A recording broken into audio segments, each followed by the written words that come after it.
Welcome everyone to an episode of Cinema Dopes. We're reviewing Dungeons and Dragons: Honor Amongst Thieves because we really wanted to talk about this movie. I'm here joined by Seb, Josh, and Frank. All right. Hello. Hello. If you can't tell, Hello, you're everybody. yeah. I can't. we're in a bit of a silly mood right now. We're being a bunch of rascals right now, and Frank is not in the mood. Like every dungeon master would be.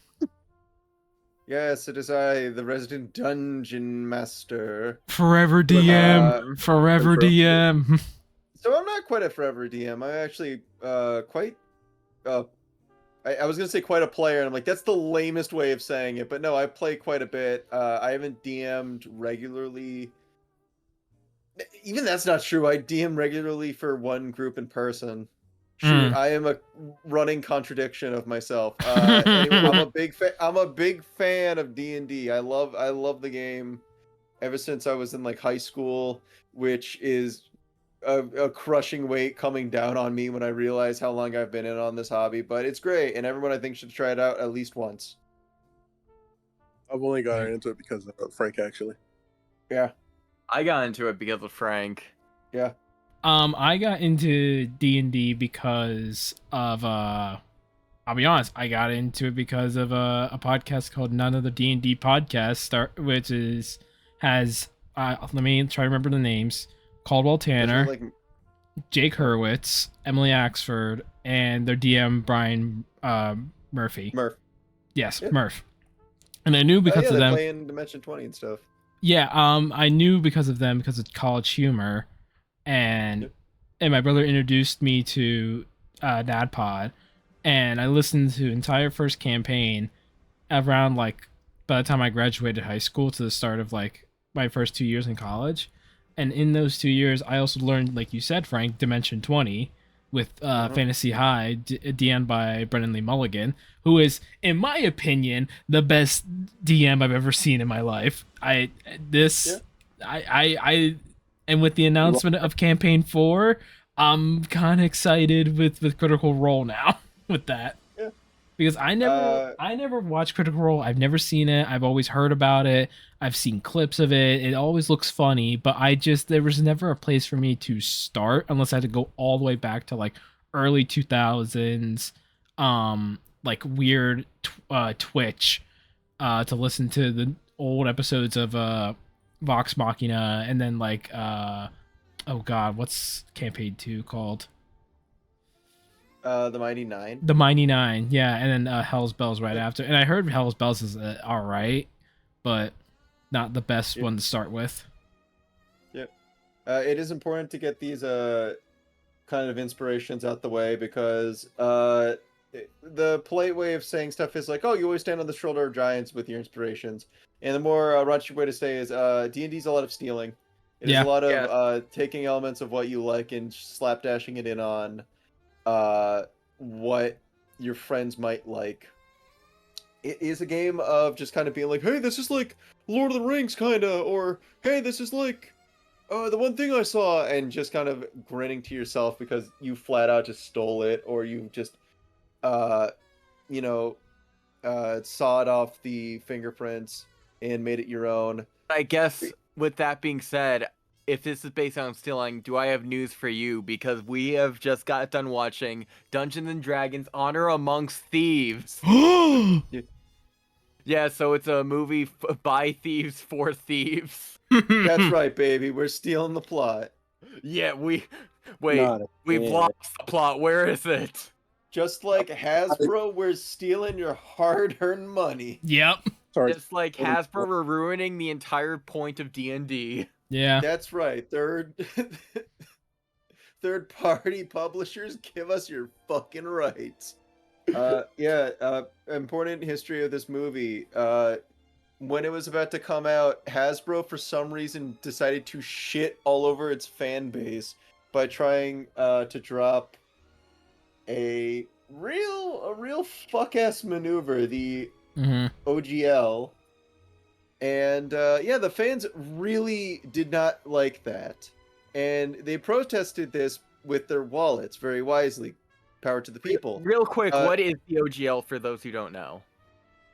So the OGL was it's the open game license, which Wizards of the Coast put in to make D&D kind of fluent enough that people can publish their own material for it to keep the game alive. It was a great business maneuver because it meant that more people would get into the game and more people would try out it. And it meant that people could make a name for themselves with these publishings and also these shows about the game, et cetera, et cetera.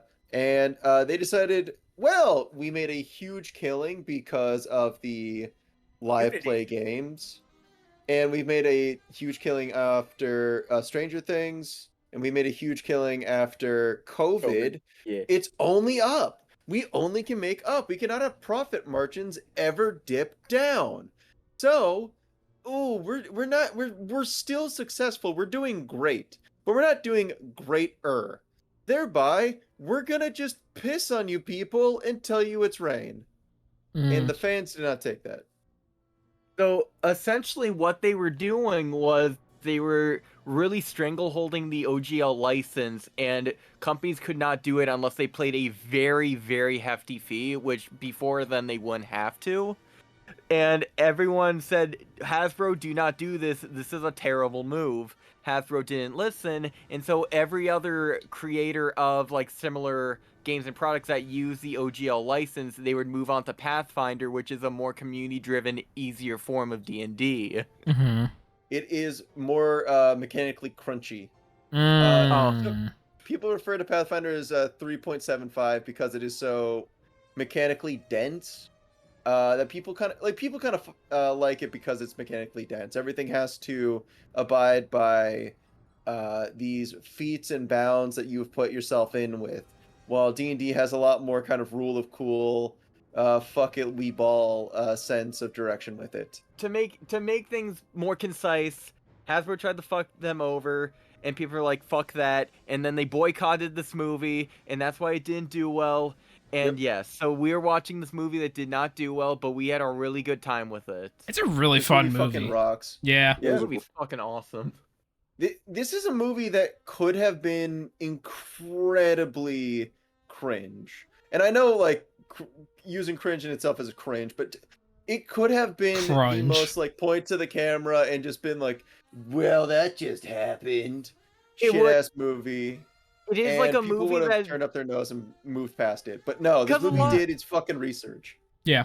Cause like we were like a little anxious that this was going to be approached like kind of like a video game adaptation where no one really understands what makes those fun to do in the first place. Mm-hmm. And we were worried that it was going to be like the most out of touch, like why people like D&D movie of all time, which I think with people who were trying to tackle D&D before, they made it too much like a fantasy. But what makes D&D fun is it is the fantasy setting, but without really the fantasy like logistics of everything, of just like it, you don't have to talk with the banter, you don't have to talk with like the medieval banter, you don't have to abide by the rules of it. It's just like modern dialogue in a fantasy setting, like how people are just themselves in a fantasy setting, and that did so much numbers. That helped out so much with just making it more digestible for an audience. And I just appreciate, like Frank was saying, they really did the research, and they just like really like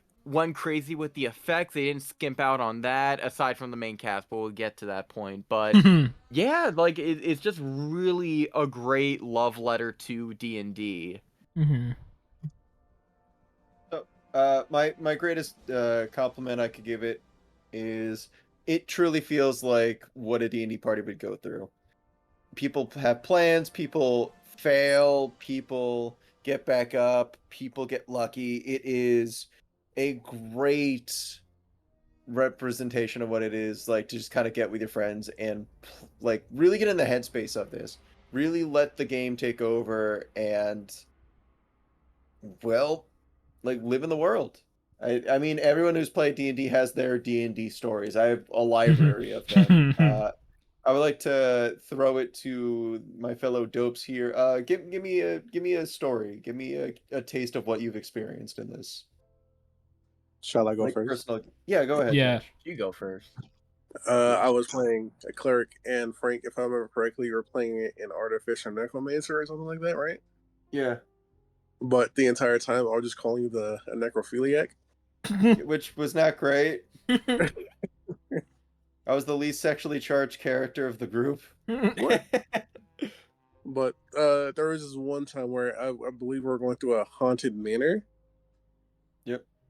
and you rolled a nat 20 for intimidation on a ghost that was attacking us, saying that I would try to fuck them. calling me, I guess, calling me a ghost fucker as revenge for calling you a necrophilia. Yep. I threatened a ghost by saying that Josh would turn around and fuck a ghost. And the ghost bought it. Which not really bad. For me, that was solidified the friendship between me and Frank. Yeah. There you go. Well, for me, getting into D&D, it actually started with, it was me and Frank's uncle who actually got into it, and Frank was running campaigns with him, and I'm like, you know what, I want to do it. And I'll remember, I think the first character I ever made for D&D, I remember I was ready to go. I was super excited, and then like the first ever bit of dialogue thrown at me, I like froze immediately, and I couldn't think of Yeah. anything witty or funny to say. I was so nervous Yeah. because it was me who was like 13 or 14 at the time with like a bunch of like late 30-year-olds, so I was very nervous. I wanted to be cool in front of these late 30-year-olds playing D&D. Yeah. And yeah, so and of course after that I fell in love with the game. Like we ran like a D&D club at her high school. Like we were the first founding members, and that turned into a big thing, and then I don't even know if it kind of stayed. But that was fun just seeing the community of it all. I would sometimes join Frank for campaigns. I kind of fell out of it a little bit, but I think I just need like a big refresher in it. Every now and then I'll get invited to a campaign, and I'm always there to do it. It's just once in a while, like, because you're there for like 5 hours, so you really need to love what you're doing. And thankfully, for the most part, I have loved what I was doing. And yeah, Cade. So I would like to quickly point out Seb's character he made for the campaign was a goblin bard named Spleen Trimmins. that's I'm so really happy you funny. remembered that. That's Yeah, so yeah. funny. Yeah, He he looked was he had Kiss makeup, but Kiss didn't exist, so he just had makeup. So he was just doing a reference that didn't exist in that universe. But That's he was really so fun to play. good. That's And I really remember good. I made a tiefling character one time. I forget his name, but he was based on a lyre bird. So he didn't talk, he just mimicked sounds. Wouldn't you be a Kanku then? He was a Kanku, my bad. But yeah, he was he was a bard Kanku, and he didn't like talk to people. Like, so if anything like surprised him, he'd make like a siren sound. If anything was like out of the ordinary, he'd just like do a wrong buzzer or whatever. But that was fun. It's just the creativity of D&D that keeps me into it. I love the improv a lot of the time.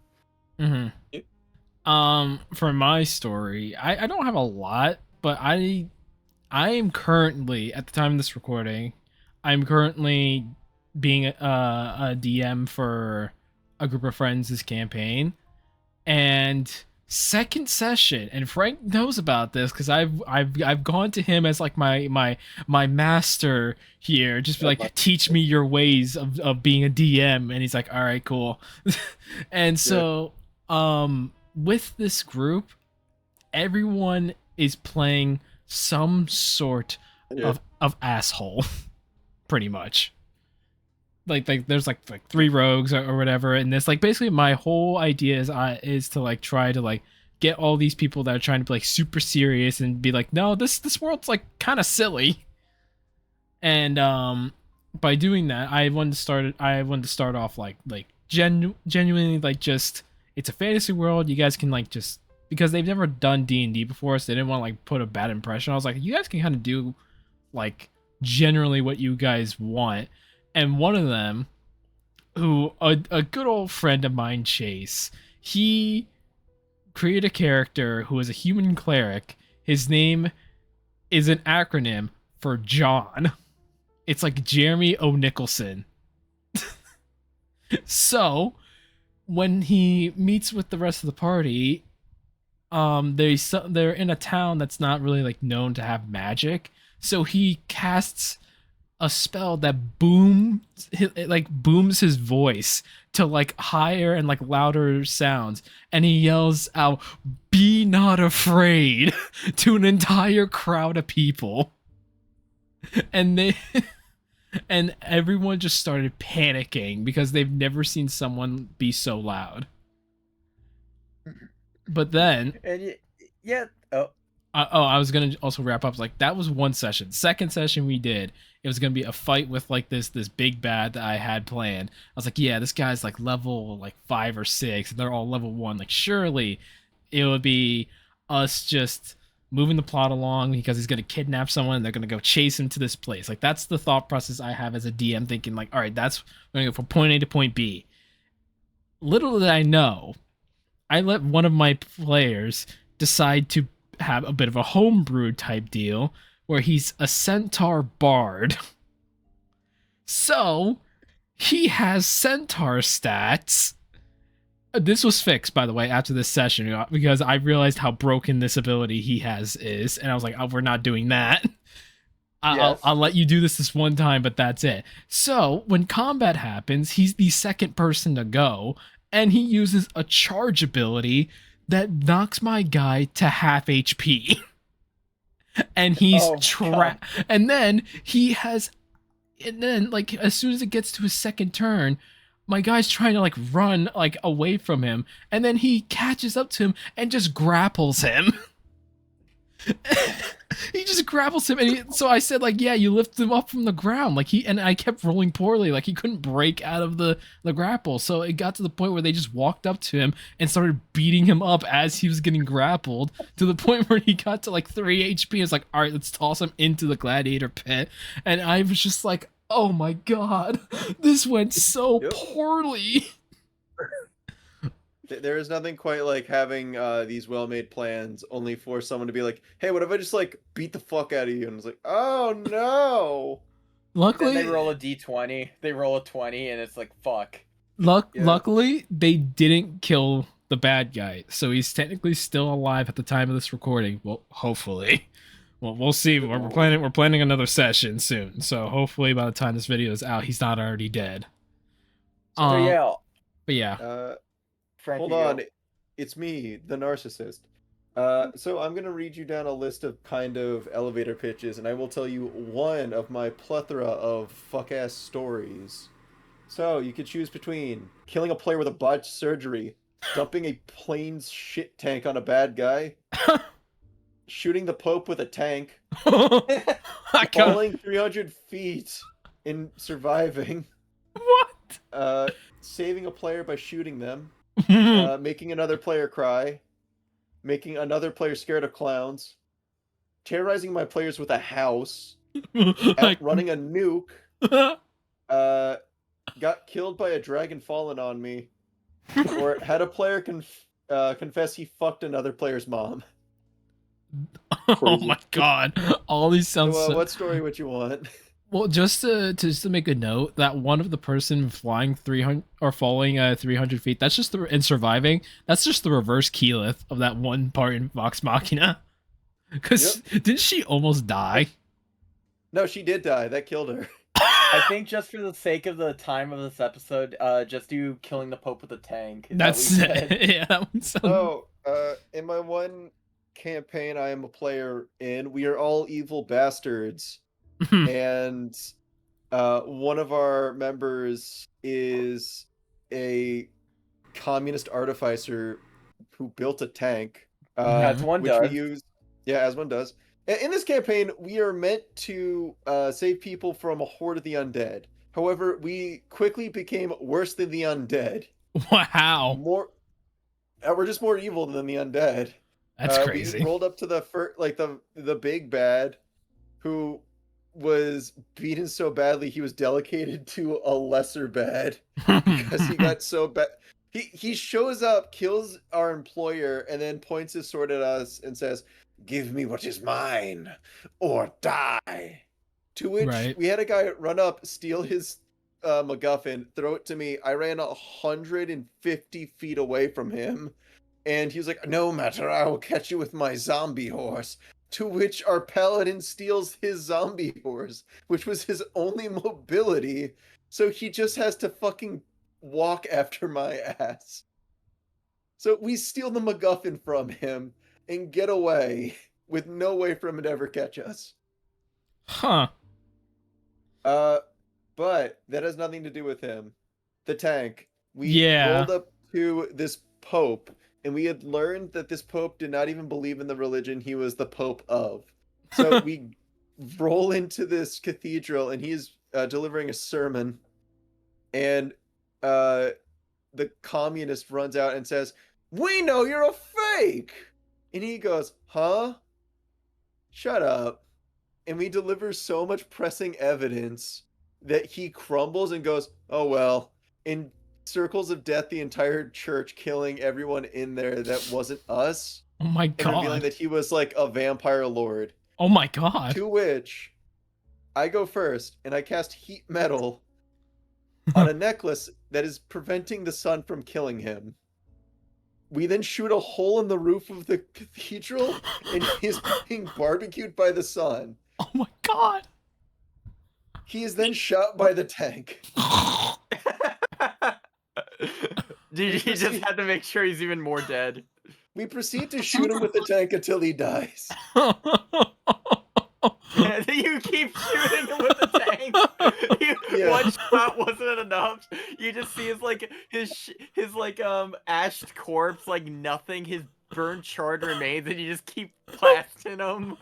Well, we had a guy stake him, so he can't regenerate because he's like a super vampire overlord. Yeah. I love the idea of you like quadruple tapping him with the tank round. It's literally just We just kept Kylo shooting Ren. him with the tank. It's just Kylo Ren with on crate, just more. It worked. It worked. Okay, it had results. Okay. I Now, would believe so, yeah. okay. Now, with that being said and done, let's Oh my finally talk God. about the plot of the movie. But before we Yeah. do, I also want to quickly shout out League of or is it Legends? It's Legends of Adventurous. They're also really funny, and Yeah. also Dungeon and Daddies. They're also really funny. Dungeons and Daddies. Yeah.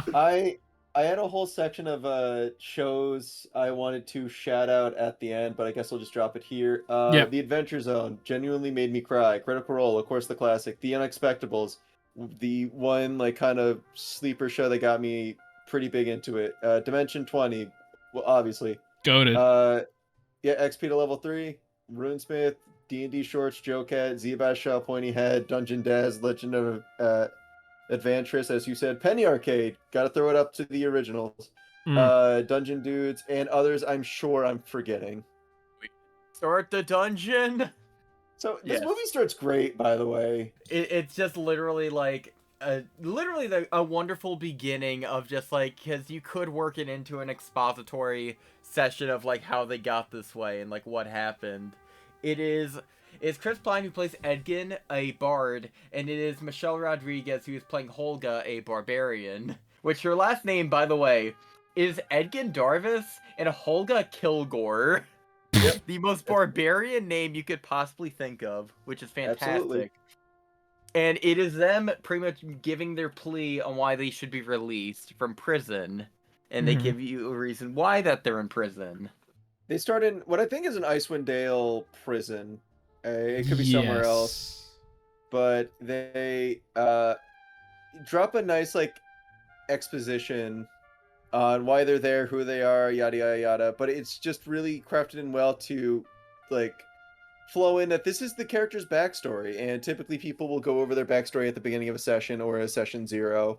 Yeah. So people are aware of what your whole shtick is. Yeah. Barbarian and Bard, of course, great core for the movie to run off. One's witty, one's brutish. It is a great core. But the grand irony of they deliver this whole speech, and they're waiting for Jonathan the Aarakocra so they could grab him to fly to safety, even though they were already given freedom. Whack, whack. Which I was stuck on the entire movie because it was funny as fuck. My bad. That was one of my funniest jokes of like they literally a main part of the plot would have been exonerated if they just waited 2 extra seconds. Yeah, right. But yeah, it just like really digs into like the improv essence of D&D with this beginning, and then we get into the town. Well- We find out what. I just wanted to quickly mention with this movie, I love how it is unabashedly like just like everyone said, or like we said Oozing before, with fantasy. it's oozing with fantasy, and there's a big love letter to D&D to the point where like background characters aren't even like all humans. There's like we have like kobolds in Cell. We had a Dragonborn council member, and like you said, Jonathan himself, the goat. Jonathan the legend. Yeah. But also There's a part where Tabaxi shows up and Josh just goes, "Ew, ew, I hate that." I want to quickly make a joke here. Gross. We got to mention in the backstory that they were enlisted with the help of the evil bad guy, Sophia. And I when they were robbing the place, I thought, that looks like the vault from on Themyscira where they held the mother box. That would be a funny reference. It's just a square box on a cliffside. It's like, I wonder if Steppenwolf's been here. Yeah. You just teleported there instead of Themyscira by accident. Sorry, wrong room. Teleports away. But yeah, we essentially are given like the main inciting incident for the heist to begin of just like, hey, I know that we were teammates before, but I pretty much tricked with the help of this wizard. I pretty much like made the former king deathly ill, so I took the throne, and I also am raising your daughter and filled her head with lies. Lies about what you've done and why you left. So now the daughter hates him. This is Hates true. old Chris Pinebard. And it's just like, shit, man, now what do we do? It's like, well, we're gonna steal his gold, but first, we need a sorcerer. And then they call upon Simon, who is literally me as a person. We're putting Simon's together great. a team Simon of some might sort. be my favorite character, yeah. Simon's my favorite character because he's just like, he's literally like, he's been a sorcerer for his entire life, but he still hasn't passed level 2. Yeah. It's really fantastic, and that's just like, that would probably be me if I was a sorcerer. Like, so much potential, but you just don't do any of it. Yeah. He's, like, literally the opening spell he does is just a fire match from the finger, and then he's just like, wait, watch this. Fresh cut grass. Scent of grass. Yeah. Fresh cut grass. Yeah, Pretty cool. the use of prestidigitation. Which And don't wait, how are we gonna leave out slight transparency or slight blur? Oh, blur, yeah. yeah, slight blur. Also, another quick note, and this is so stupid.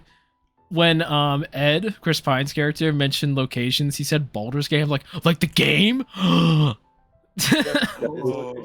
then I put as a note here, Baldur's Gate in all caps, like the game, question mark, exclamation point. Where's Elmville from Dimension 20? Where's Avantris from Legend of Avantris? Where's the Forgotten Realms from Dungeon of Daddies? Where's Moonstone from NADPOD? And most importantly, where's Exandria? So, anyways. Those are all different places except for the Forgotten Realms. Faerûn is the Forgotten Realms. Fair enough. Yeah, but no, like Baldur's Gate's a real place in here. So is Waterdeep, Icewind Dale. Yeah, I figured. I was just the Sword Coast, all of those places. Like you run through the source books, all that. You run through the old ass lore. You're gonna get a bunch of these callbacks, which, you know, as me a lore nut, I loved just getting caught by those. Like, now we have to go to Chult, and I'm like, I know what Chult is. I know it. It's got the Tomb of Annihilation. Whoa, wowzers! It's like, okay, cool. It's a movie that did its homework. They could have just went like the bad guy, the black dragon, and, you know, the general audience would have probably ate that shit up. But they went with like real characters and like set pieces of that are backed up by like, yeah, a dragon could be there. They could be in the Underdark. Like, yeah, like shit will be there. The use of the Red Wizards of Thay with Zaz Tam was a cool use. He's a cool bad guy. I hate that his name is Zaz Tam, and I know he's a character with lore that's been around for a while, but like, shit, Zaz Tam. Victor Zsasz from Batman. One thing I appreciate about the Derk. action scenes, like after this initial thing happens, is the action scenes happen and you could tell it is shot from the perspective of, okay, it's two players and the DM tells them what room they're in and what they can use as a weapon. Because there is so much improv action with like the set pieces and like the weapons that they use. Like there's a lot of using weapons against people and there's a lot of environmental damage that happens, and it's so ingenious of just like not only giving us creative and like really fun action scenes that have a nice rhythm to them, really nice shots and like ways that they are like handled, but it's also just a nice callback because like the entire point and fun for me for D&D is the improv of just like you coming up with solutions out of thin air. You don't need to rely on your magic or just like what you have on you. It's just how you use your environment and how you assess the situation. And Yeah. that's what gives it so much character. And like I just appreciate because there's so much action like that in this movie. I was gonna say one scene I really did like, even though it's got some controversy to it, was the druid scene where they're running across. Was it what's her name? Dork. Doric.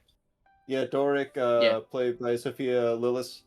Uh, Yes. the like Doric runs about transforming willy-nilly between animals, and it's like this real awesome kind of scene. Just like, oh, she switches this, oh, this like switches that. But you know, the rules lawyer in me goes, well, she couldn't do that many wild shapes because druids have a limited amount, and she's running through them too quickly.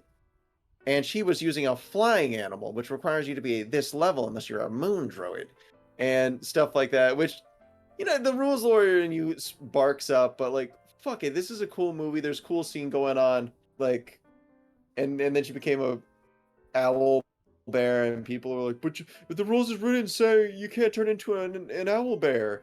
Here's a little DM advice. Rules aren't like concrete. You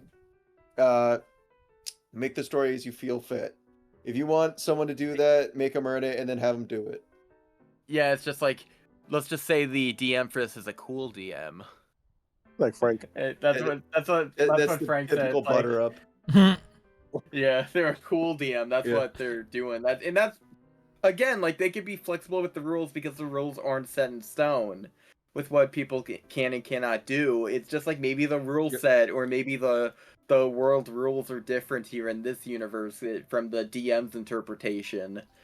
And it is a really fantastic scene, but this does fall into an issue that you brought up earlier. I just wish there's more variety in the species of the main cast. And if they were to do a sequel, I would like to see a Kenku. I'd like to see a Tengu. I'd like to see a Dragonborn if need be. I want to see like these fun puppeted and CG'd characters in, even though that would inflate the budget, but it'd be fun. Like, because that's what also it's about. It's about variety. You could be a giant cavalcade of different species, races, and like characters, and all of them are just kind of humanoid.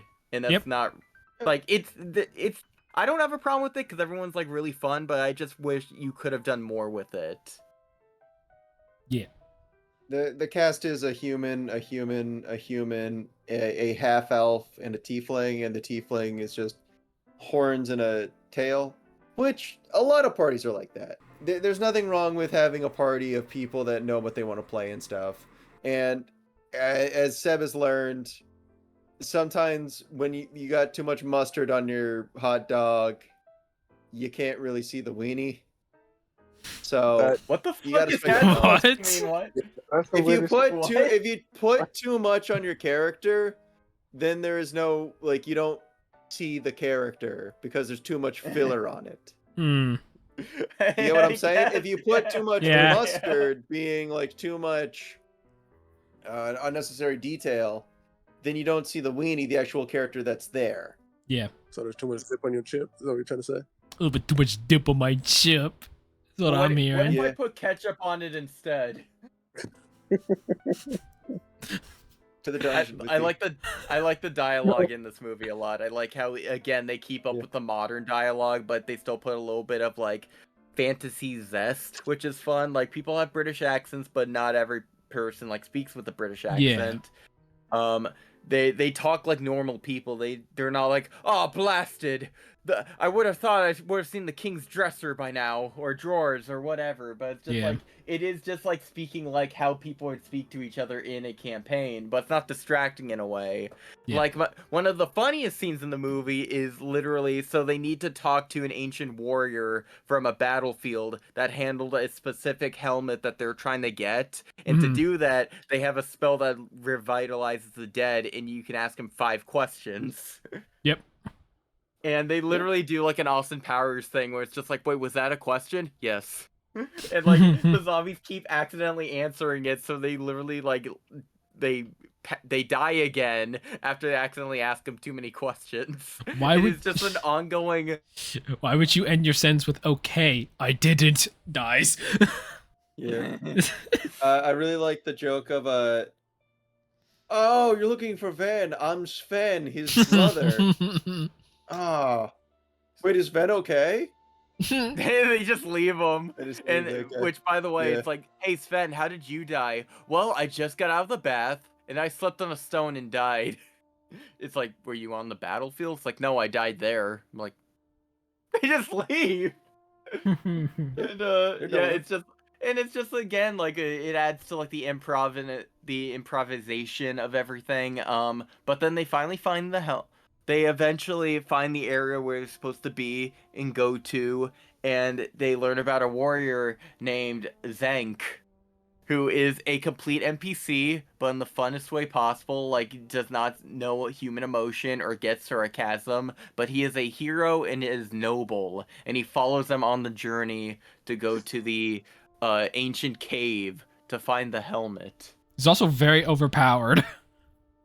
He is extremely overpowered, but he is also very He's old. the DMPC. Yeah. Yes. He's the I'm strong and I will help you on this perilous adventure, but then I'm going to leave before I just one man the entirety of this or Yeah. die. So see ya. Yeah. Yeah. He's there to help Edgin get his like resolution to be a Harper again, to be a good guy. Yeah. I wanted to say that my favorite character in this whole movie was Holga, because Uh-huh. I think what really made me like appreciate Holga in this movie was back when we were talking about the choreography. She uses a brick. She like is like stalling this guy, and then to block his axe, she just holds up a brick over her head to block, and then uses that as a fight for the entire fight. And it's just like, Yeah. It's so cool. And then you cut to Chris Pine. Oh, we got him now, as he's trying to cut his things. And Yeah. I don't know. I just there's just something about like in a world full of like magic and spellcasters, and like, which by the way they use spell slots in this movie is amazing, with like with Simon and the thing like he has around his hip there. That's cool. But I just love having characters that just punch good. Yeah. Like, Olga's also my favorite character. I really appreciate her divorce scene. yeah, yeah. Honestly. with which I do love that they literally get Bradley Cooper, like a pretty big actor, like a big MCU character and everything, and it's just like, what is he? Oh, he's a halfling. It's just a small man. And I love that they give Holga a type. Same with Bradley Cooper's character, which I believe is called Merliman, and he is like a 3-foot tall Bradley Cooper in a regular sized house, and he is the most probably relatable, like, saddest character in the movie. Poor guy. Cool. It's like, you made me cry. I wish you the best of luck, and I hope you're happy in your future. And it was like, damn, he was the most endearing character. That was the word I was trying to say. He Yeah. was a short king who like followed him. He really was a short king with a big heart. Absolutely. Valid. And let's talk about our Yes. stupid part for a second, because they had a bunch of intellect devourers walk right past them because they had a party of no int casters. Yeah. Got to throw it up to them for that. This Yes, is a it's just very like- a very clever party. There's a difference No between thoughts being at clever Empty, and being smart. Yeah. Yeah. They are not intelligent. They are clever, but they are not intelligent. But before and then they get to the main bridge area, which requires a very specific pattern to cross. Yeah. And so what do they do to counter this? He just He's a steps on the fucking bridge. portal gun. Yeah, He so Simon the steps on Sorcerer, played by Justice Smith, who is fantastic in this movie, by the way. Yeah. Again, my favorite character. He actually steps a little prematurely before Zank was able to finish, and the entire bridge collapses. Dude, as a Before- DM, I'd be pissed. And I think that is the idea of just like, if people can ruin like full blown strategies and plans. Yeah. And Just by being distracted. yeah, by being Yeah. distracted, like not paying attention at all. But this does lead to one of the greatest tools that I've seen in a movie. Frank, do you remember the name? I think they just gave it like a random name. It was like the staff of. It was called like the Fibble Thimble staff. Yep. Yeah, It was the Hither Thither staff. Hither Something Thither. like that. Yeah, It's pretty much a it's portal just a gun, portal yeah. gun. He just fucking makes a portal gun like he's in a beloved Valve puzzle game. And it is so fucking cool seeing them like use this like strategically and for plans. It's so creative. Yeah. And it is cool. Like sometimes it's just like, why don't they portal out? It's like I can't. We gotta teleport to. I can only teleport to where I can see. It's like, okay, so I can only they- teleport bread. Hold up, only you're- bread. What's up, Josh? The chunky dragon. You're Oh, missing the yeah. chunky dragon. You're That's right, the boy. chunky dragon. No, The we G we ain't Dragon. skipping Chunky Dragon for a second. Yeah, they get deeper into the cave area. They get the helmet, but then they get stopped by Sofina's goons. The bad Or, guys. also, the bad guys, the cultists. Yeah. And they get into the NPC, the DMPC gets into a fight, Zank, and it is very cool, very like, it has a lot of like magic swords and like really fun like freaking environmental work, and it's like, there, we got the helmet, let's go. But then everyone comes back because they are death cultists, they are necromancers essentially. Yep. Zach, he was a paladin, wasn't he? Right? Yeah. Yes. Zach? Yeah, he was a paladin. Yeah, it's crazy that he wasn't really using any smites or stuff like that, like most people would do in like a DM campaign. Yeah. This is true. It's a good eye, honestly. Yeah. You know what? Jonathan Goldstein, fraud. Fuck this movie. 2 stars. Wow. And but yeah, so they get interrupted by a chunky fucking dragon. Which, by the way, the dragons in this movie so far have been super cool. Like, we got the acid spitting dragon, we got the owl bear, even though it's not really a dragon, but they really like treat these dragons with respect and how they're represented. This one is fat as fuck. My favorite. It's a Chunky fucking boy. chunky. It's a pudgy fucking dragon. Just want to go And over he's and pinch actually his cute. cheeks. He doesn't. He was He eating does. good. He doesn't even run that much. He just kind of slides all over the place and rolls over to get them, which is really fun. Yeah. And a really fun chase exudes of them getting. It's kind of like the dragon chase from Shrek, if you think about it. Of just a lot of it focuses on a bridge and like a lot of things getting knocked over. A lot of stuff is getting destroyed. And they get out by going underwater, but they ignite the breath of the dragon using the finger match established before. It is really cool. And then this leads to the beach scene. The all is lost moment this leads to, which I was taking my dogs out to go outside. So I missed this part for a bit. What happens pretty much? So before we get into the scene, actually, we got to mention that Ed's trying to convince people to like help him out with this expedition, and then he's like in the bar up in the forest people area. He is like trying to convince Simon's like, you could do it. When Simon's like, no, I can't do it, and you know I can't do it. It's like, no, you can do it. And then when they get there, Simon has to attune with the helm, and when he puts it on, he's met with his great-great-grandfather, and basically, but for him, it's like a whole conversation happens, but on the outside world, it looks like he just puts the helmet on and gets launched out of it instantly. And this gets Simon all flustered, and he basically... The helmet on for like a split second, and he just flies back.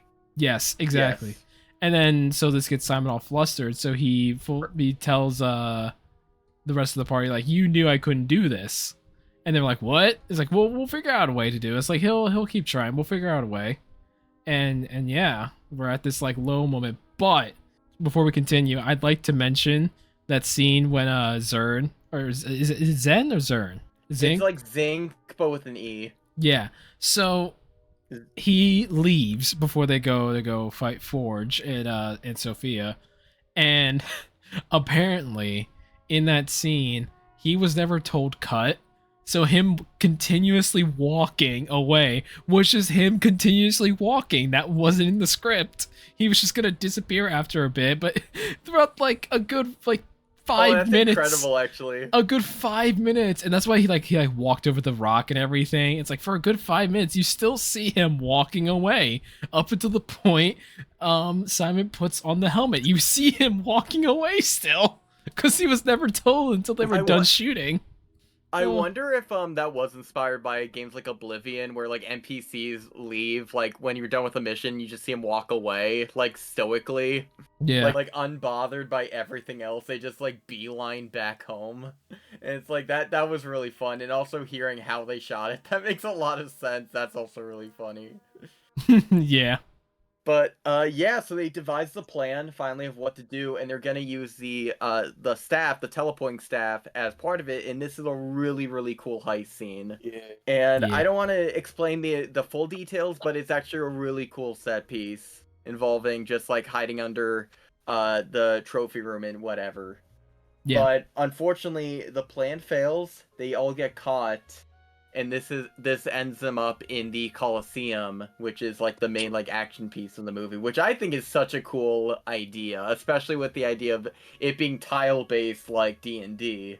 Eat your heart out, Harry Potter, with your weird maze. D&D. Sorry. They got a bunch of cool little Easter eggs, like the D&D show kids as one of the parties in there. They do well by a lot of the monsters in there. The Displacer Beast, the Gelatinous Cube, the Mimic all look fantastic and are used to good effect.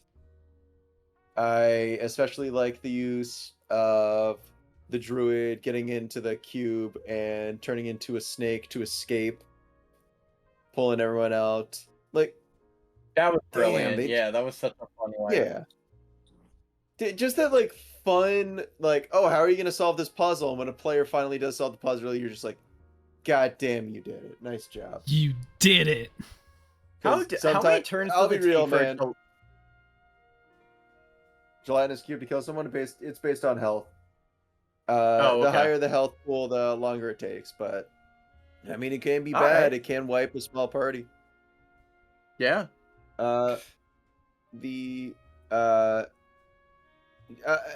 a DM, man, sometimes you just set up a puzzle, and this is like a puzzle for like third graders, and you'll watch a room of full-grown men just scratch their head like, I don't know. I have no idea what I'm supposed to do here, and it's just like, guys, please. It's not that hard. Little tip. Little tip.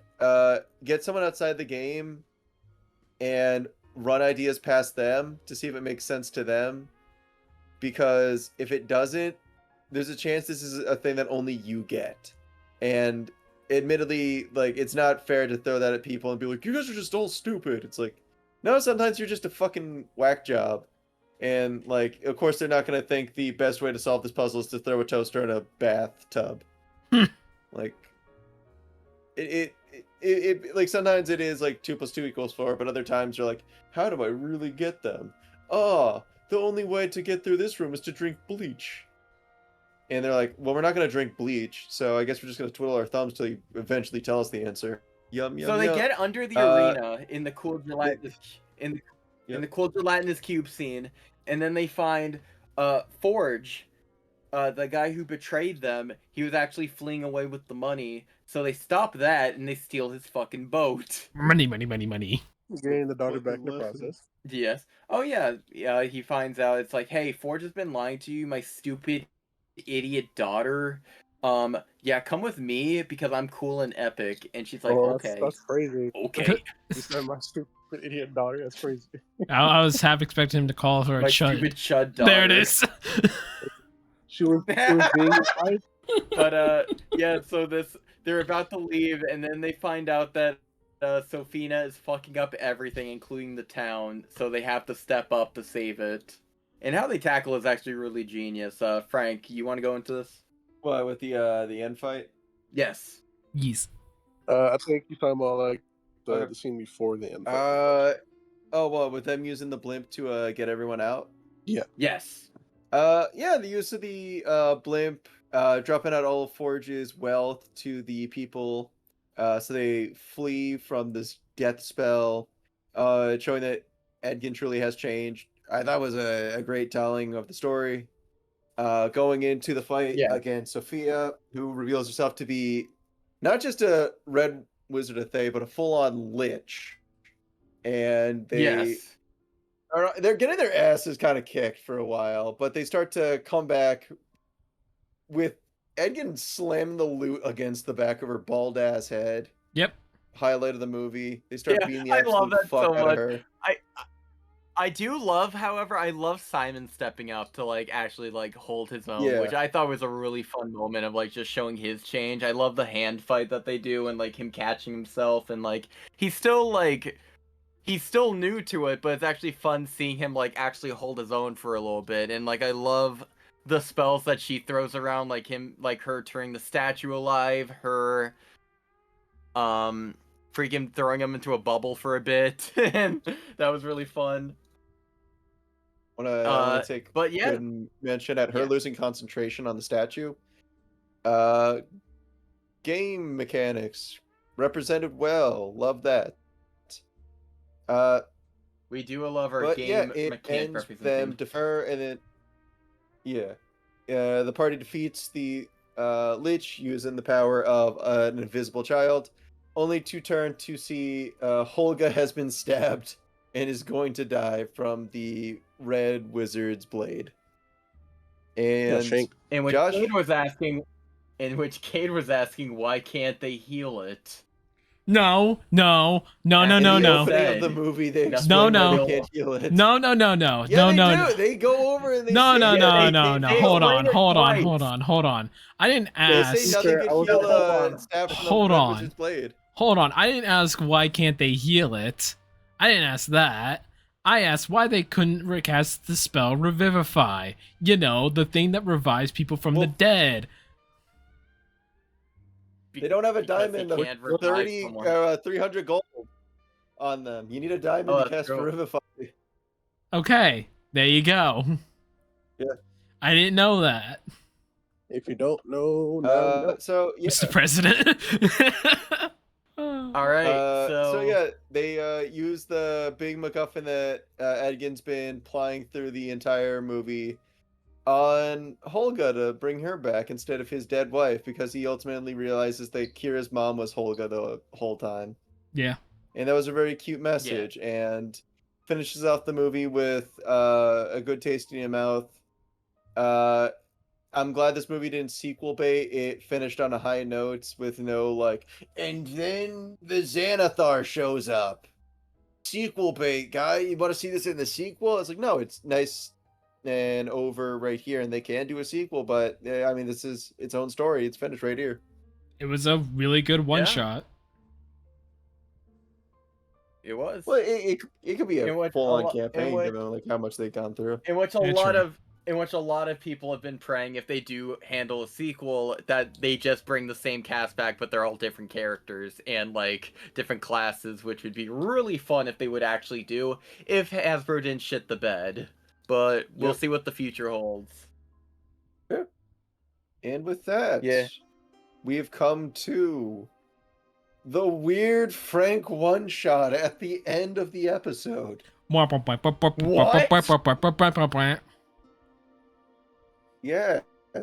So, how boy, this is going to work is I'm going to need you guys to roll 3d20s.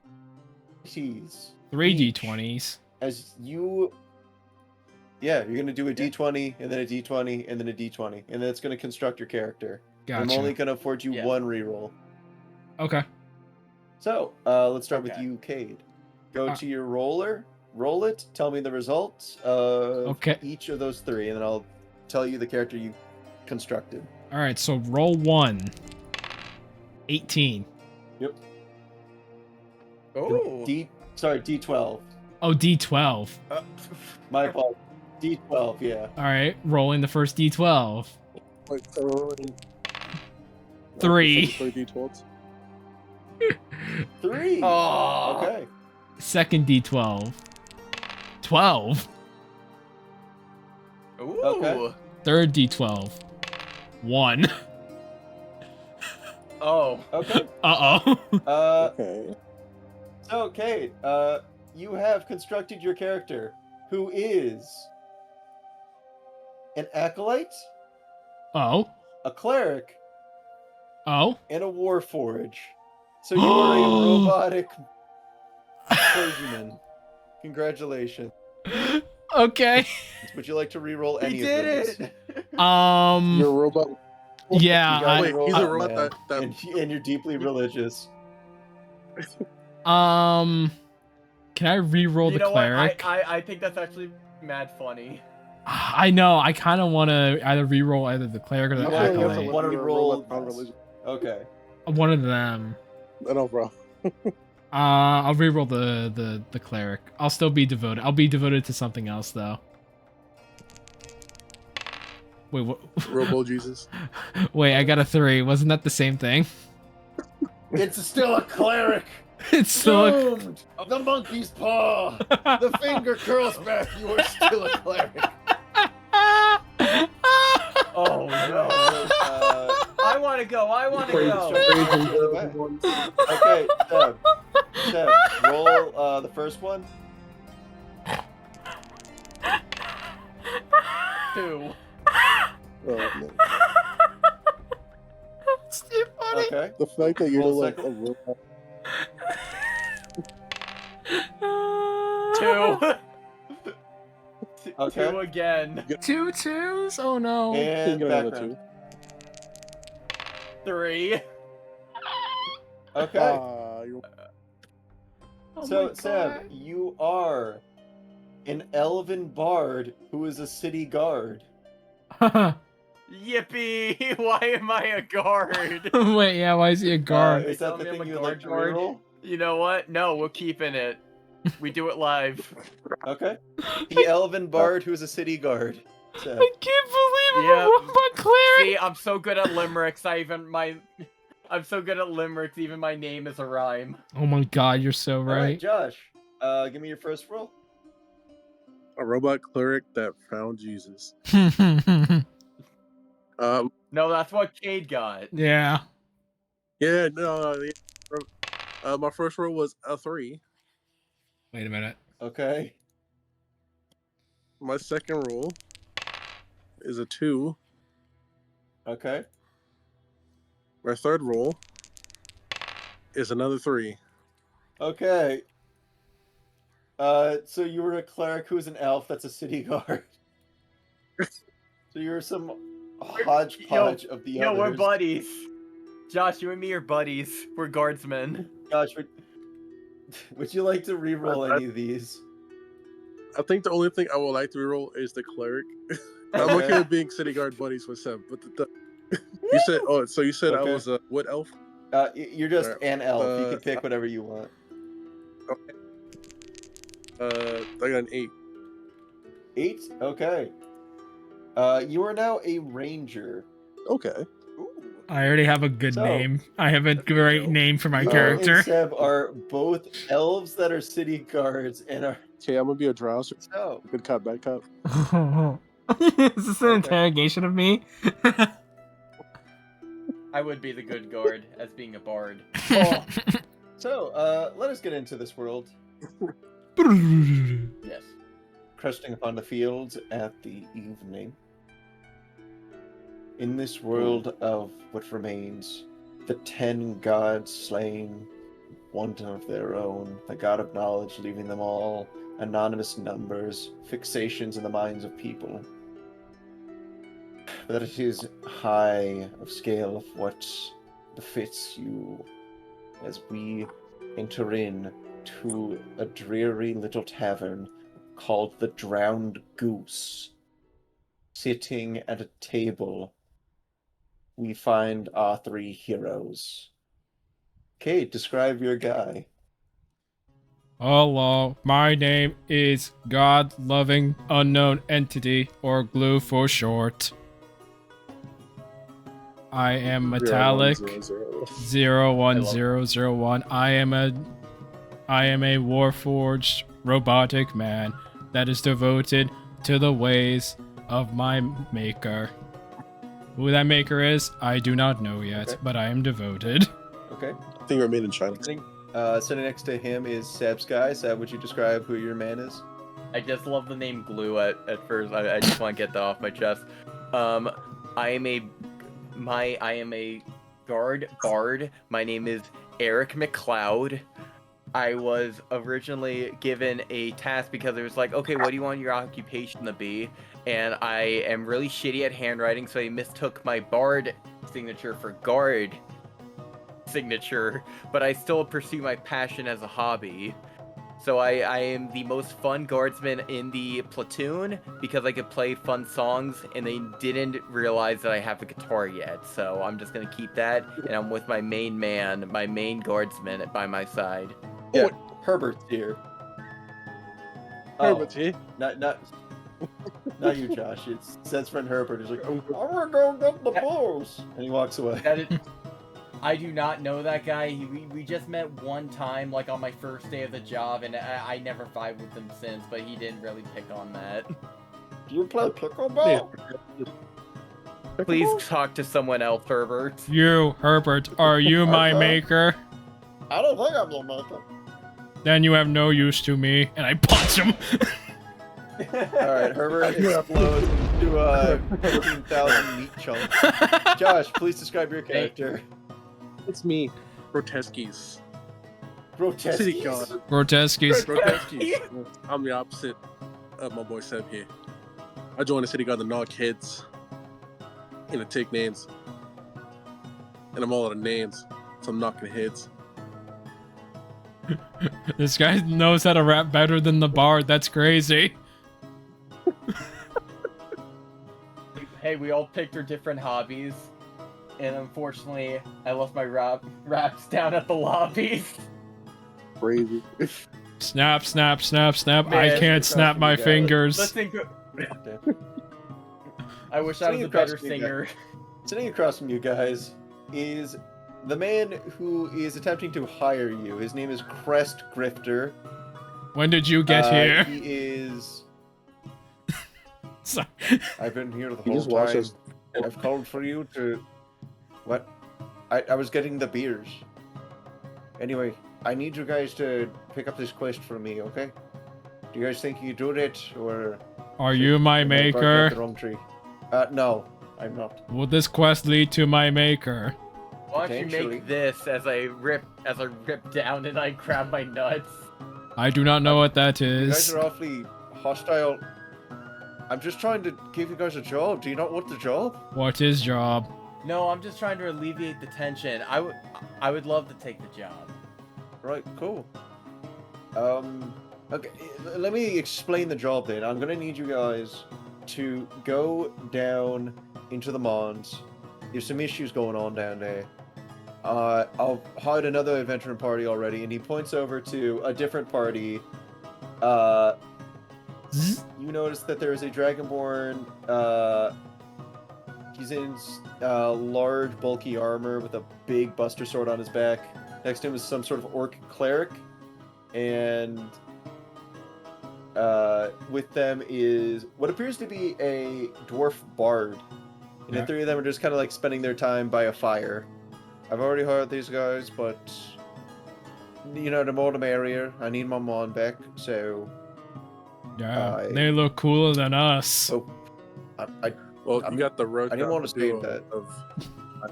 Where is the Is at this mine? point that Listen. he gives you a map that points out where the mine is. It is quite a travel away. It's not too far. You can make it there in a day. I have realized I cannot read maps, But- and I hand the map to to one of them. I have realized I cannot read. I hand the map over to Groteski. All right, I'll look at the map.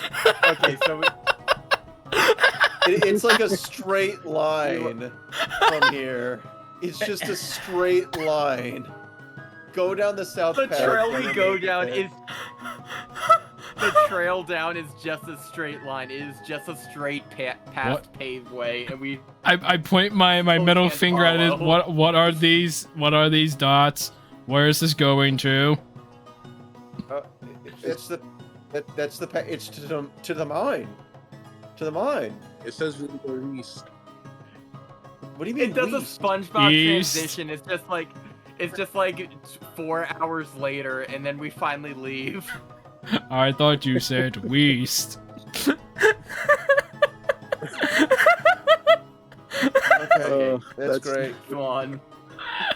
It's at this point that rowdy bar attendants begin to start a bit of a kerfuffle.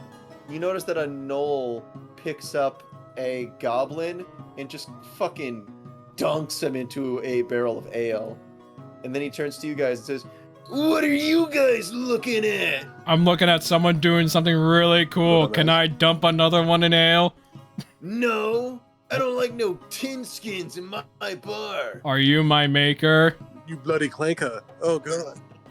No. The only thing I be making is mistakes. Well, you made a really big one just now, and I crack my knuckles and I walk right towards him. All right. So, are you gonna Hey, I like swing it. on him? Or are you gonna try to intimidate him? What's your plan of action here? I'm gonna walk up to him and I'm just gonna shove him. All right. For the sake of fairness, I'm going to be the one rolling the d20, just so I know these guys aren't lying to me, because I can't trust them. Okay. You can trust me. So you got a fairly meager 12. So this guy tumbles back. Whoa, whoa, whoa! But he's able to kind of like catch his footing. Mm-hmm. I don't like the cut of your jib, rust bucket. Can I So cast you a? stay to your Hey, side of the bar, and I'll rust stay to bucket. my side. Can I cast guidance on him?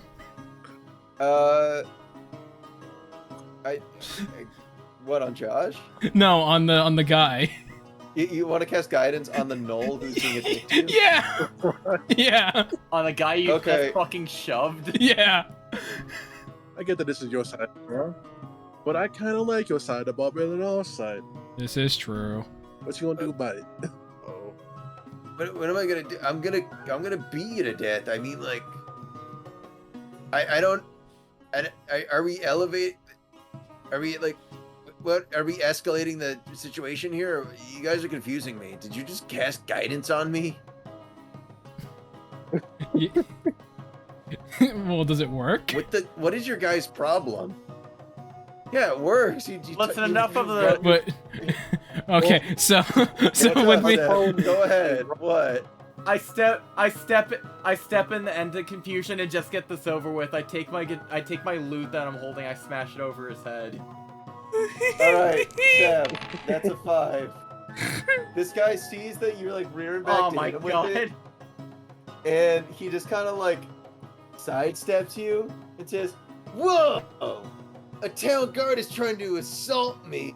I'd say I'm surprised, but that's very typical. I'm gonna go back to my booth now. Goodbye." And he just walks away. Hold up now. Fucking hate You're this being game drunk in this order. already. I Wait. think I might need to put you on arrest at this point. can I do one more thing? Wow. What do you want to do, Cade? Can I cast command and then tell him to just leave? Cade goes over to this guy and just puts his whole palm on his like face. And just goes, "Leave." And the guy goes, "All right, yeah, that's what I was gonna do anyway." And he magically just like walks out of the bar. And as the door hits his He ass just on looks the way like- out, he just goes, "Wait, oh man."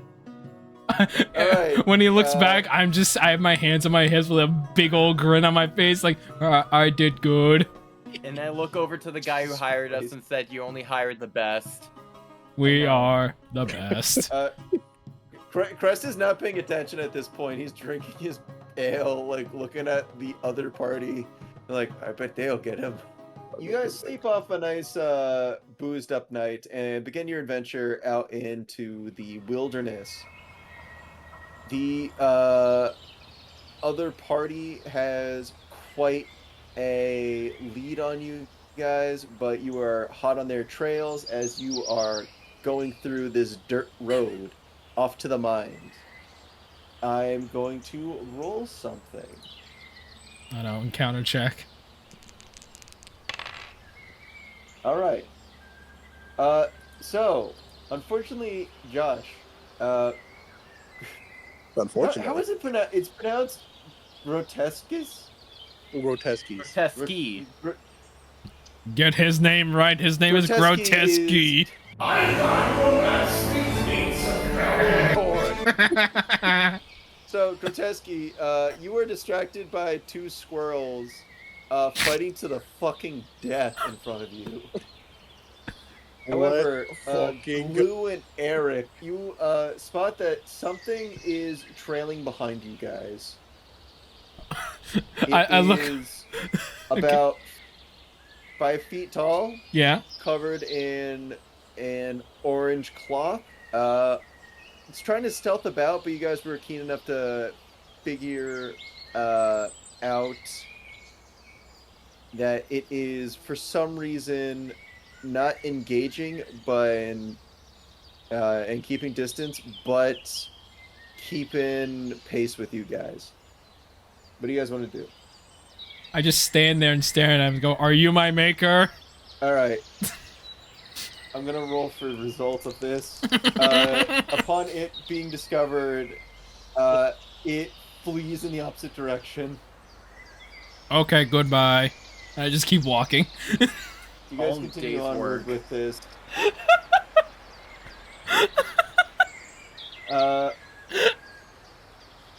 You guys lose track of the party ahead of you.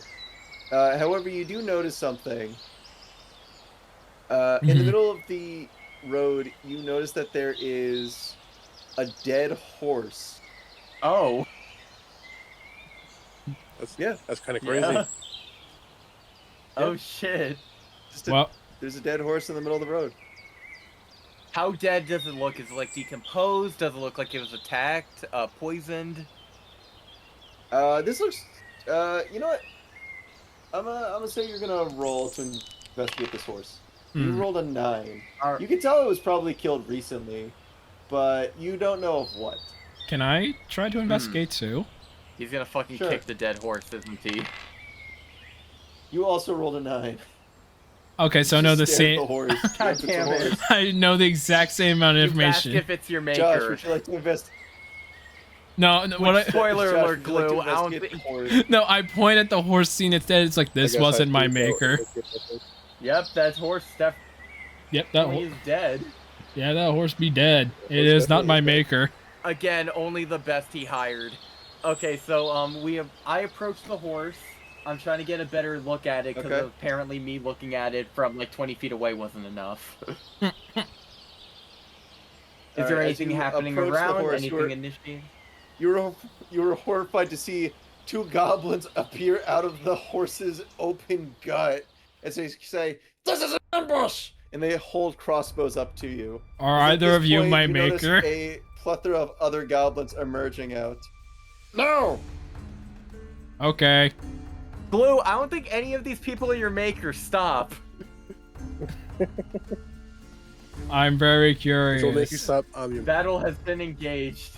So 2 goblins with crossbows have emerged out of the horse. They are covered in horse guts. 2 more goblins emerge from the treetops, and one of them runs from the bush and just is holding like a single knife to your ass cheeks. What would you like to do, Josh? my ass cheeks. Oh man. Yeah. What Right up on John's your like, ass. well, I'm not one, to back away from a fight. I guess it's time to kick some goblin ass, right? I am going Okay. run in the other direction. Okay. No, no, I'm just joking. Okay. I'm gonna pull out my dagger and just try the goblin in front of me. Why not? Okay. Stab, You're just gonna stab the A goblin? little stabby stab, you know what I'm saying? Yeah, we're just gonna stab the goblin. Yeah. Okay. All right. With this 19, you guys watch as your friend, this little goblin's got like a knife, kind of like jokingly held to his ass, cheeks, and he turns, and you just see him like falling, slams this knife into the esophagus of this goblin as it begins to choke on its own blood and kick out, thrashing about in absolute disbelief of how poorly this has gone. Ain't nobody threatens my Sam, ass. what would you like to do? I want to take the I take my loot again that helped me so much before, and I try to smash it over the second goblin's head. Okay.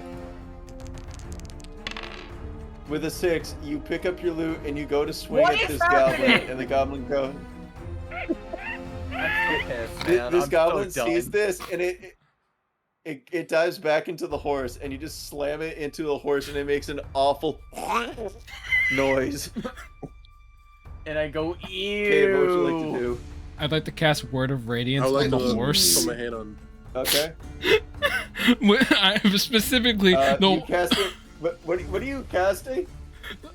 Word of Radiance. Okay. So, you cast Word of Radiance, and with the 7 on the horse detonates like a beached whale. And you guys are all covered in horse guts as the goblins are bewildered beyond belief. This mugging has completely failed. Their friend Enos is being stabbed to death now, and they're covered in stinky horse guts. And honestly, at this point, it's probably not worth it. The goblins kind of just take looks at each other, see the life leave Enos's eyes, and just walk away. Oh, where you going, huh? Good job. And that's what happens when you mess with Glue Good job, and team. his 2 elf friends. Quite the party. Like that shoulder and say, "Hey, good job beating that dead horse." Oh, we haven't beaten the dead horse yet. I haven't asked everyone who is my maker. And I just keep walking. You gotta send you to your maker if you keep asking. I will cast Alright, a spell on It you. is at this point, Blue, Eric, Grotesque, you notice the figure from before is still trailing behind you guys. And it hasn't noticed that you've noticed it yet. So there's something following what she said, correct? Yes, there is a person Yeah. that is not my maker following cloaked us. It is cloaked with an orange cloak. Hold up, you're distracted by this. You were not. You're just walking forward. You did not notice. That Oh, it was, I didn't notice this. re-emerged. Oh, okay. I This thought he is was a at. Josh situation here. Oh, okay. My bad. Yeah.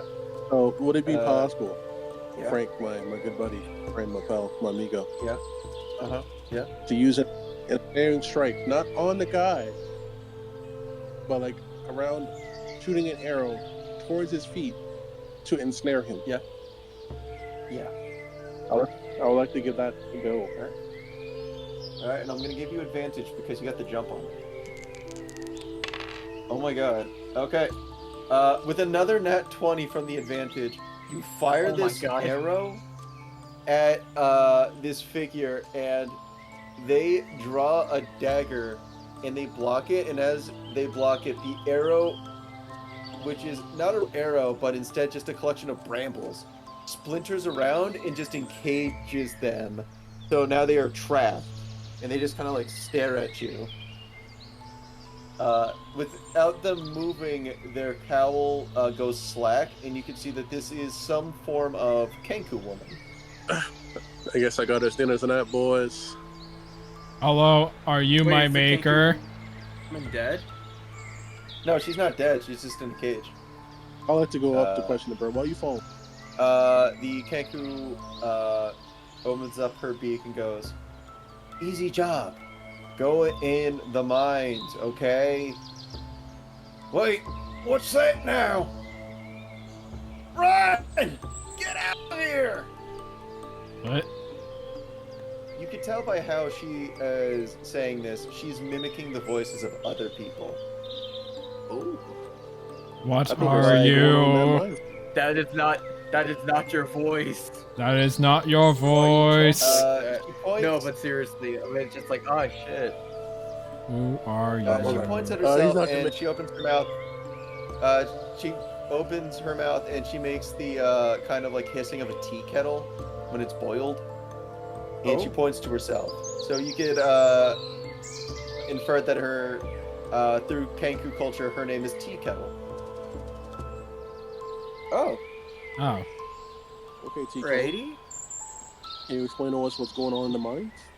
Were you a part of the through a mines? mixture Are of you two okay? voices, you just hear her go, "The mines, bad.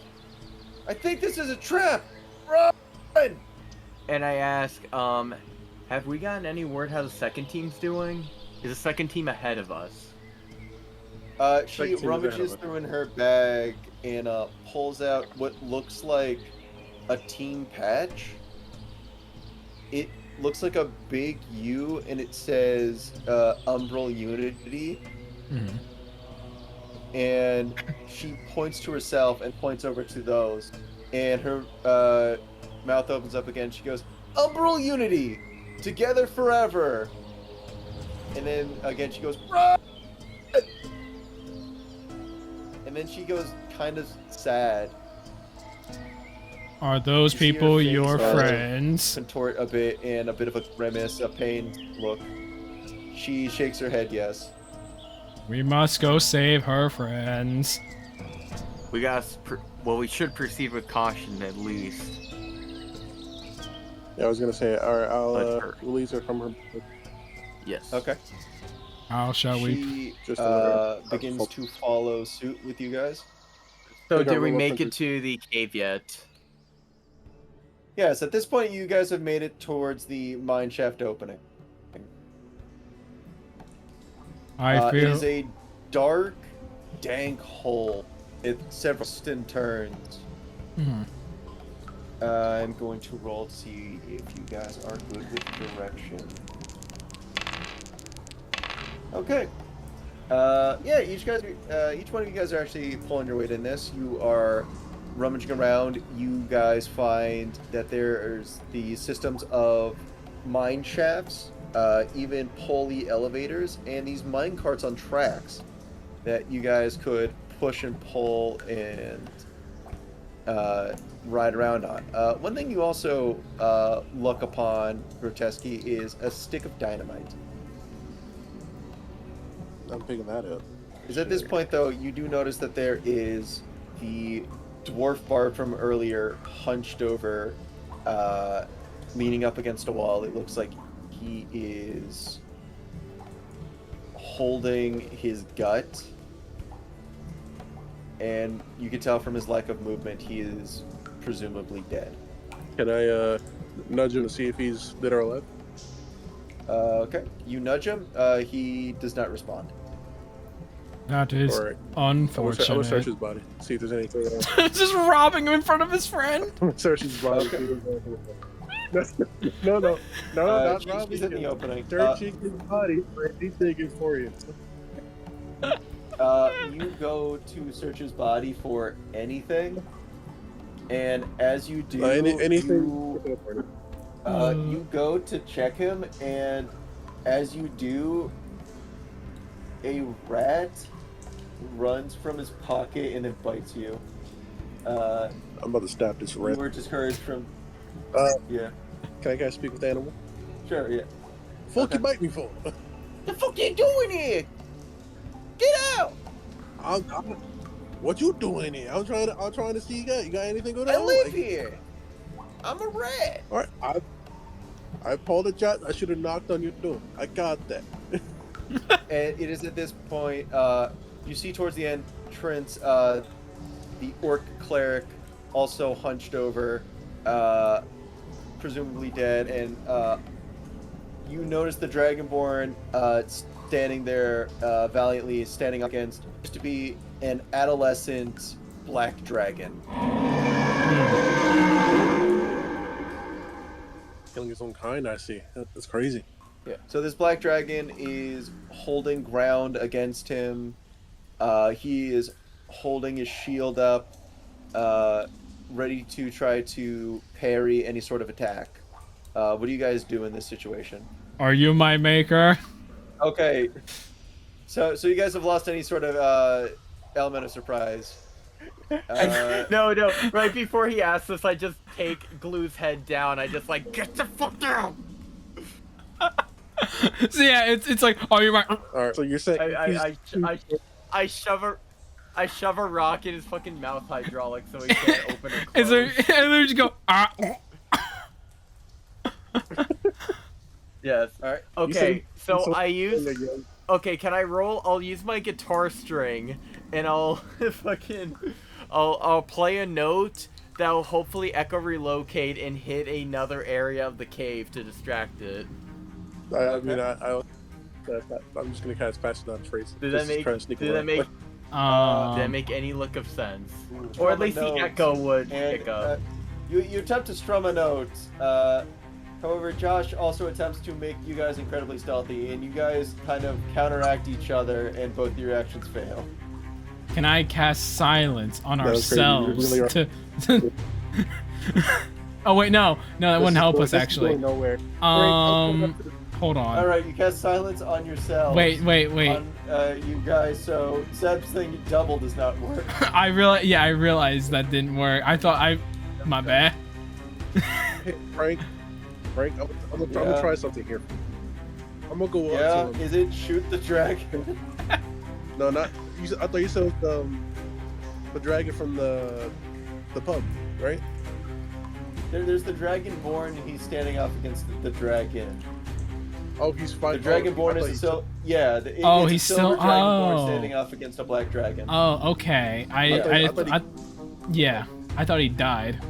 No, his orc companion is like next to you guys at the door frame. Oh, He's- okay, he gotcha. appears dead. If that is, I'm helping out. I'm going for another ensnaring strike on you said the black dragon, right? Yeah. All right, I'm gonna shoot the black dragon with my crossbow.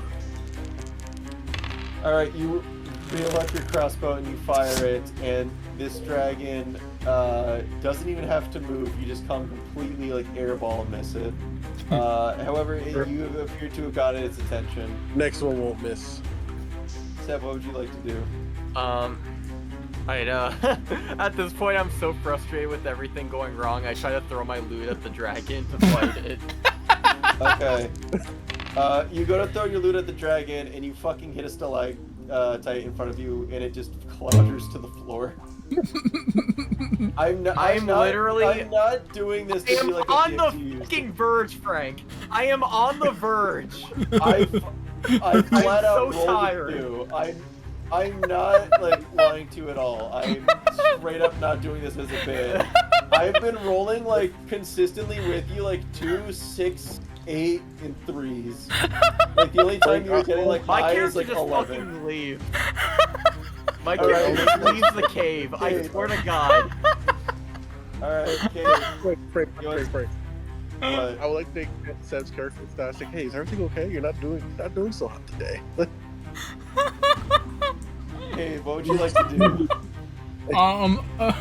Well, so for my action, I wanna cast. Hold on, the cantrip. Hold on, I just saw it. The cast find is me. I want to cast Sacred Flame and shoot it at the dragon Okay. as my action. All right. And for my bonus action, I want to use Healing Word on the Dragonborn. I don't know if he's like Alright, lost any so- HP. You fire this blast out, and as it collides into the dragon, something you weren't expecting happens. Uh huh. Instead of it looking as if it hits a solid patch of black scales, Yeah. and it would recoil off that, instead this gelatinous form bleeds out. This red ichor leaks away, and this thing turns to you, and then the Dragonborn turns to you, and then the Orc Cleric stands back up, and as you look them over, you see that their eyes go this milky reddish color, Oh. similar to the ichor, as they begin to enclose on you guys. I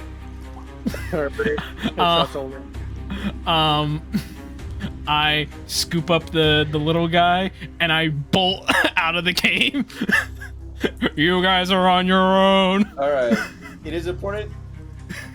It's important to note that, as said, Tea Kettle was left at the mouth of the cave because Josh told her to do that. Oh, okay. I did, yeah. So you're running. Seb, what would you like to do? For a second, I thought you were picking up the dwarf's dead body. Why is he grabbing that dead body? No, I meant to pick up Tea Kettle. Yeah, she's not even here. What about You're Okay, teapot or okay. statement? Fair enough. Tortellini. Tortellini. Is my loot still broken?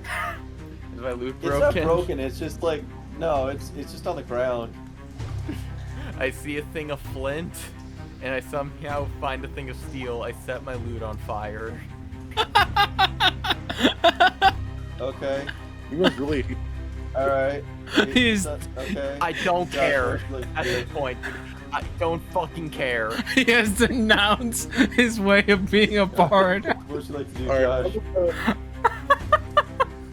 I'm gonna aim my crossbow. Well, clearly at this game doesn't like me being a bard either, so. my crossbow worked that just restarted and Okay. fire. Alright. Oh god. So, in order, Cade just begins to fucking book it, and as he begins to book it, he passes by the dwarf, who stands up and grabs him.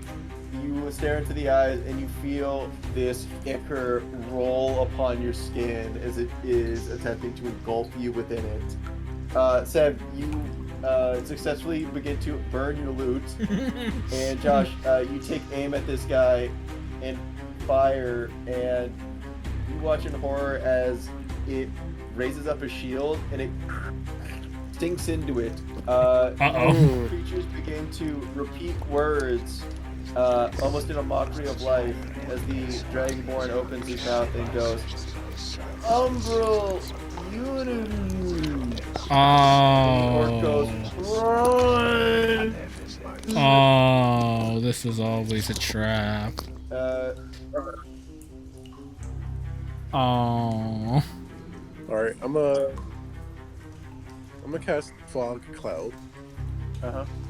try and obscure us, and I'm gonna grab my fellow city guard and try to get, a little further away. Just dragging him. Like Diddy Kong grabbing Falco in Subsist and Emissary just dragging him out. Yeah. You throw up this fog, and these creatures swipe down, coming completely empty. You watch as the dragon slams down into the Dragonborn, and it just absorbs the form back into itself. And at this point, it begins to shed away this facade of a black dragon into this large gelatinous hive. You see a collection of faces wriggling through and emerging out to stare at you, reaching out, attempting to add you to its collective husk. You are now dragging Eric up the hall. Would you like to do something, Sebi boy? Fold his arms. Fire loot at it. Before I All right. take dynamite, Oh yeah, the dynamite. you know what to do. Why? Take it. You know what to do. Light it on fire, yeah.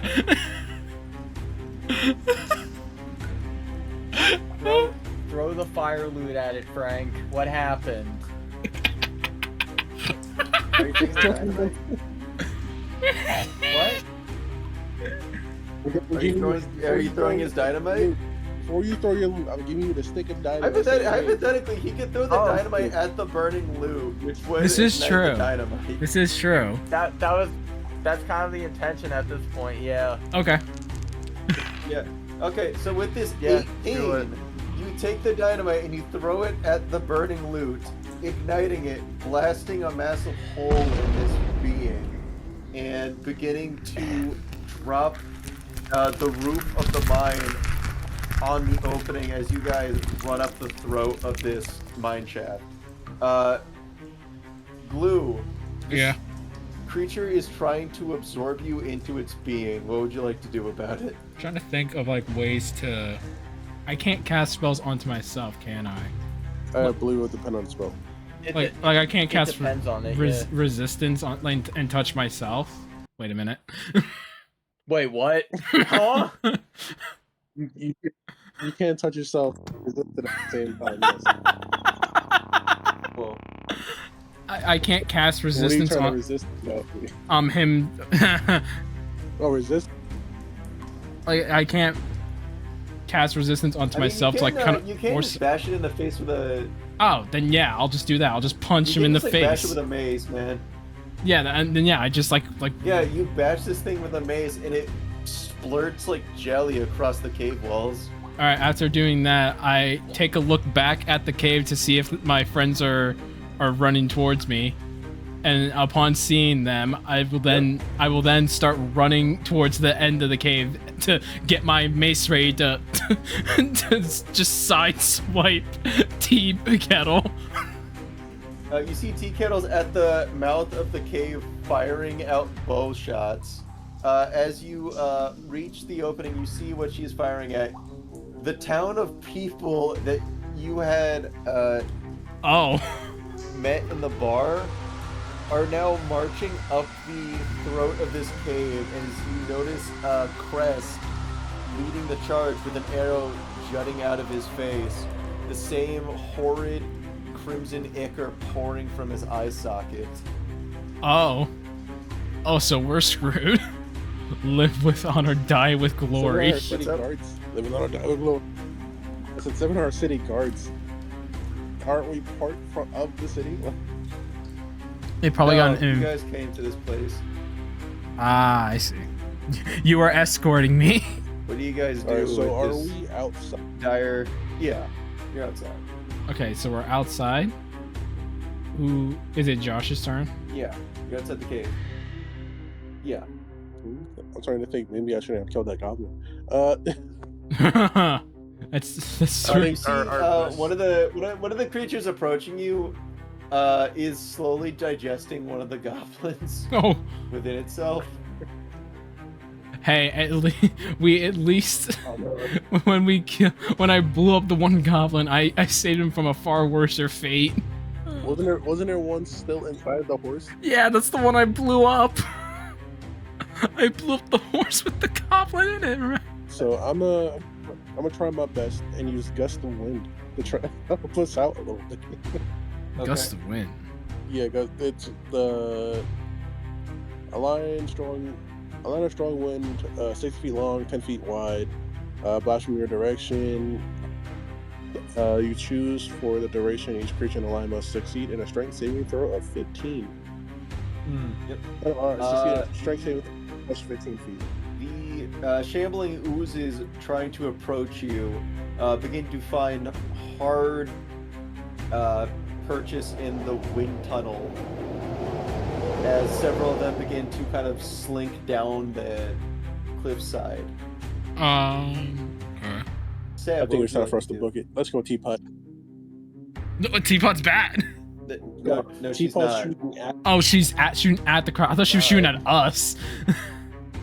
Yeah. Okay. No. Okay. She got sick and tired. Yeah. She got you sick and tired of you. These saying, things "Are you killed my her mate?" party. Sorry. Just the. Okay.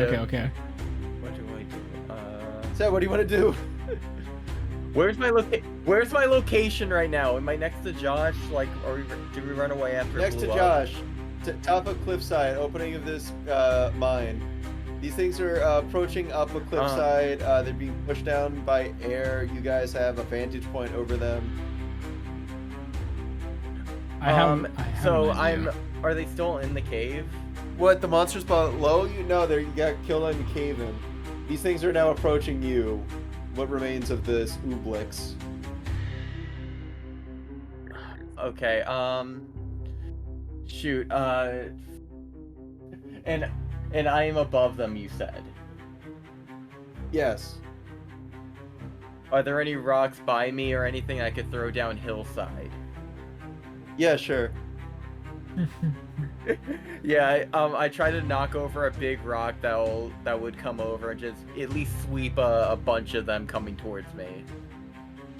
All right. You crack shot a rock up ahead to loosen a larger rock, to loosen then another larger rock, and then another, and then another, until you begin a full-blown avalanche coming down. Yeah. Nice. I did Cade, it. what would you like to do? So, what happened to them? Like, are they all dead now down there, or? It's quickly approaching. Oh, I would like to presume that since he's throwing rocks or having an avalanche of rocks going down the way, from where I'm doing against the wind, that the wind is either A, being blocked by the rocks, or B, being accelerated by the wind. so, okay. Oh yeah, the rock's going fucking turbo speed because of that wind. Oh, okay. So the avalanche is gonna hit us first before it hits them, right? Yeah. Okay. This is Well, gonna be You guys have the advantage of being able to retreat back into the mine. okay. I have an idea. You guys gotta trust me, okay? Yep. I want to cast Okay. blindness/deafness on as many people in front of us to blind them so they don't know that the avalanche is coming, and then I'm going to like force us all back inside. Okay. You quickly Alright. playing your hands together. and None of allow you are my masters. Heard as all of these gelatinous forms begin to wriggle in pain, and you grab your compatriots and dive back into the cave. And it takes a while, but soon you reemerge and notice all the forms perished by this avalanche. Let's go. And with that, you guys have not died. Congratulations. That was far more painful than I ever thought it would be. Yippee. You guys did it. You guys beat the Ooblix. Yeah. We Oh my did god. it. Seb, Alright. Thanks. Seb the Well- MVP after he was fed up with it. He resorted to just being a demolitions I'm expert. really gonna keep wasn't. it 100. I'm gonna keep it 100 with you. I kept every roll for real. And in the end, I was like, these guys are so defeated. I'm just gonna let them, like, get it. And the dice tell the story, because I was hitting motherfucking, like, 18, 17, 15, all the way through. I'm like, no, they're legit making it. And that's the true Oh my beauty God, of this thank game. God. Because sometimes in your dire hours, you will strike gold. Yay. Dude, I've always believed in the Seb. It's okay. yeah, MVP is literally. I can't believe you're going through the ringer, the absolute ringer. That's Bad so. roll after bad roll after. He was so fed up. He was about to leave. Oh my god, that's so funny. Oh my god, that was great. Thank you everyone for watching and listening to us. Rate us 5 stars, bells and whistles and all that. Follow on our socials. Follow these guys here, Josh, Frank, and Seb on their socials as well. Frank, thank you so much for doing this little one-off campaign. Check out Dungeons & Dragons, Honors Amongst Thieves. It's so easy to check out. It's a lot of fun. Goodbye.